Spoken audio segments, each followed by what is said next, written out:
There is one thing that no one escapes, and that's pain. I remember we lost our little puppy after 16 years, and we were all crying our eyes out. Monty Pearl was crying her eyes out, and all of us, we were all crying. It was so sad. And of course, I had a plan. I called this guy.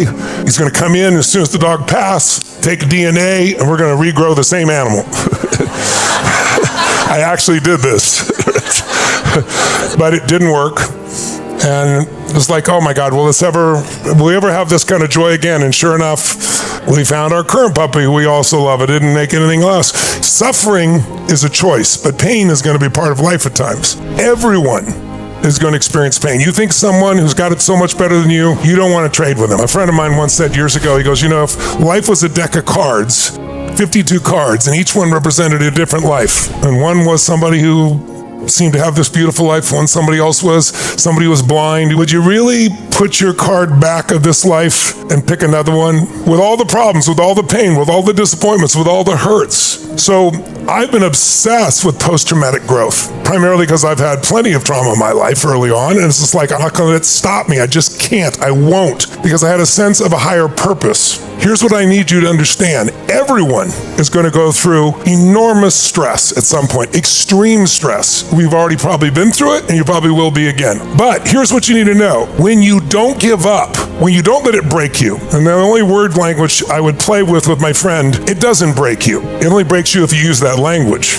It breaks you through if you stay with it. If you can keep going, 3 things are going to happen. Jot them down. 1, you're going to discover how strong you really are. How many have been through shit in your life enough times now, like let's say in your business, that now when shit happens, you've done it so many times, it's like, you may not like it, it may seem stressful, but you know you'll find a way. That's the value of living long enough to begin to realize that you are more than anything that could ever happen to you, and nothing will ever break you. You may feel broken, but you are not broken. Your soul, your spirit can never be broken. Body parts can be broken. Your heart can feel like it's broken, but not even your heart can be broken. It's an illusion. It's a meaning that we give it. But when you push through those horrible, horrific events, the worst ones of your life that you would never want to go through again, and you never want anyone you love to go through again, you wouldn't even want an enemy to go through. Those ones, those are the most powerful things in our lives.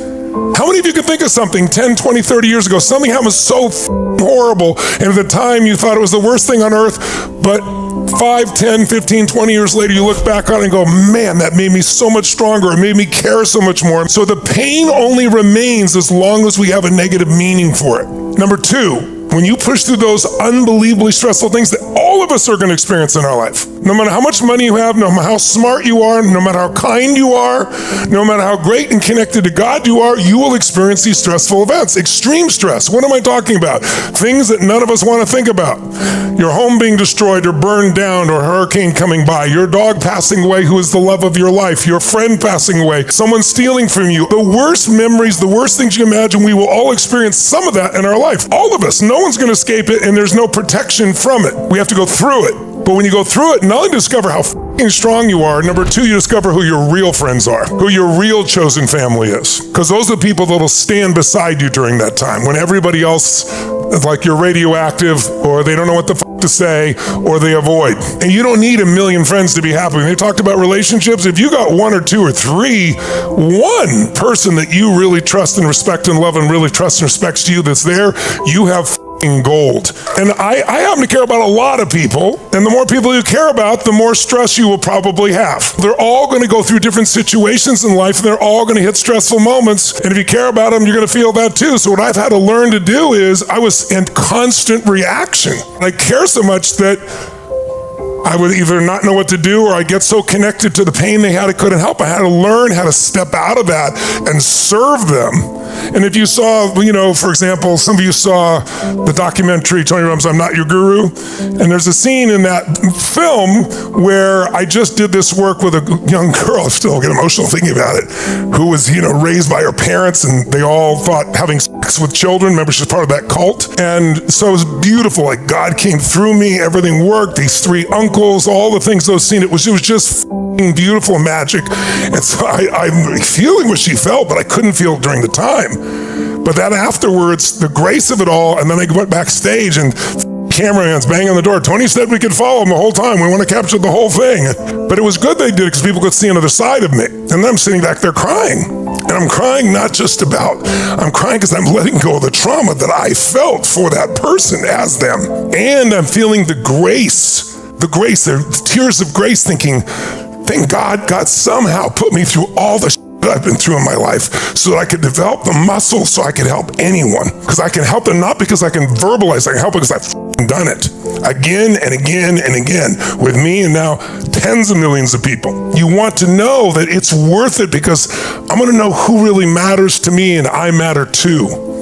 It's a beautiful thing. Sage and I, we went through some health issues and some things in the media years ago, and I remember there were people here, part of our core group here, our core family, wearing these little stickers of it, hashtag I stand with Tony. I was just so touched. I was so ill. I burned a hole from this mercury in my body, in my esophagus, and I bled out. I lost 1/3 of my blood supply. I could have died. I survived.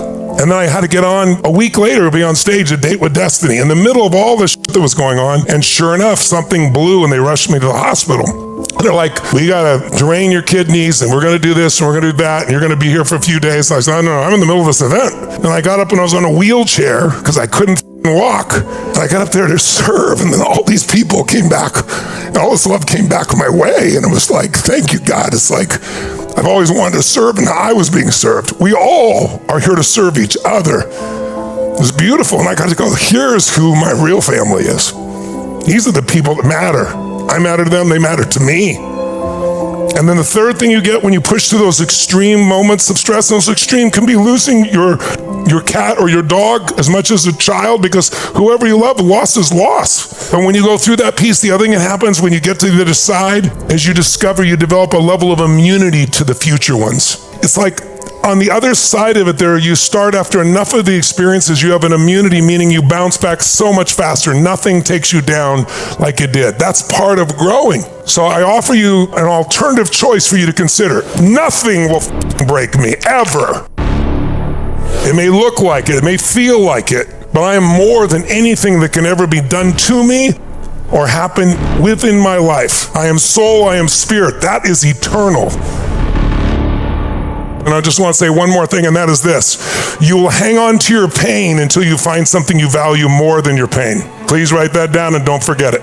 Someone loses their child, and the ones that get through that experience, who will tell you the difference is they found some way to honor that child that is meaningful. I remember a woman that I met whose child was killed by a drunk driver, and it was so meaningless, and this person was the life of their life, and they hated the person who did it. Nothing changed in her life until one day she woke up. She had 3 other children, and they felt like they didn't matter. And she realized, I need to love them. They're right here to do it. And then she decided, I'm going to honor her, and she helped create MAD, Mothers Against Drunk Driving, and saved millions of lives. So now there is a higher purpose in what happened. When you find a higher purpose, you will let go of your pain. Pain is not forever. You have to create it. So don't ever let yourself get caught in that belief, because in the midst of your pain, you will think it's forever, and it's never ending. It is never ending until you find something you value more. We all have to find, what's my global solution? Like, what's the thing that'll solve it no matter how bad it is? It's different for everyone. You have to find what yours is, and maybe this week you'll discover some of that. But a global solution is, what's something, no matter how bad it gets, that will pull me through?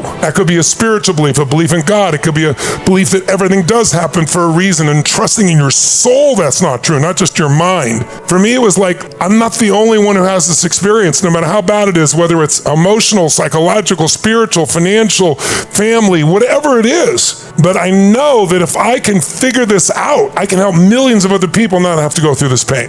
To me, I can convert pain into a signal for solutions that can eliminate pain for everyone. And that's worthy of the pain. And it's worthy of letting go of it so I can move on and solve it.